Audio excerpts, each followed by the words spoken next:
মাত্র কয়েক সেকেন্ড আগেও হাসি ঠাট্টা করতে করতে ছবি তুলছিল পর্যটকেরা। হঠাৎ সবাই একসাথে থেমে নিচের দিকে তাকাতে লাগলো। আরে ভাই, যেই সমুদ্র কিছুক্ষণ আগেও প্রচণ্ড ঢেউ তুলছিল, সেটা যেন এক মুহূর্তেই হঠাৎ অদৃশ্য হয়ে গেল। সবার মুখে শুধু প্রশ্ন আর প্রশ্ন। কেউ এই সমুদ্রের অদ্ভুত ঘটনাটা বুঝে ওঠার আগেই নজরদারি টাওয়ারে দাঁড়িয়ে থাকা পর্যবেক্ষক ভয় পেয়ে গেল। দূর থেকে একটি বিশাল ঢেউ যেন কোনো ভিলেনের এন্ট্রির মতো দ্রুত তাদের দিকে এগিয়ে আসছিল। সে আতঙ্কের সঙ্গে সঙ্গে রেড অ্যালার্ম বাজিয়ে দিল।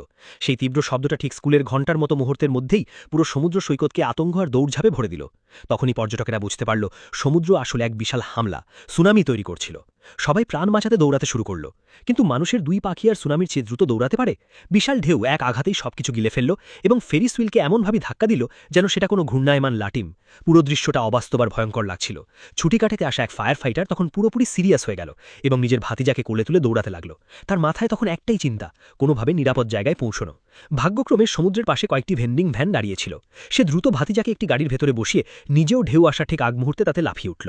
পরের মুহূর্তেই সমুদ্রের পানি যেন একসাথে ঠান্ডা পানির বিশাল ঢল হয়ে সবকিছু ডুবিয়ে দিল।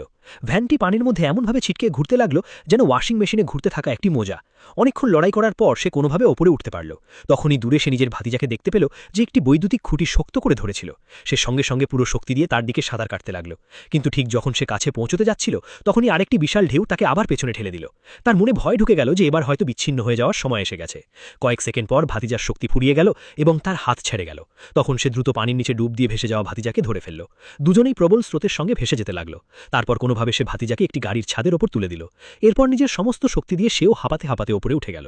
এভাবেই শেষ পর্যন্ত তারা দুজন সুনামির মৃত্যুর মতো ভয়ঙ্কর ঢেউ থেকে বেঁচে বেরিয়ে এলো।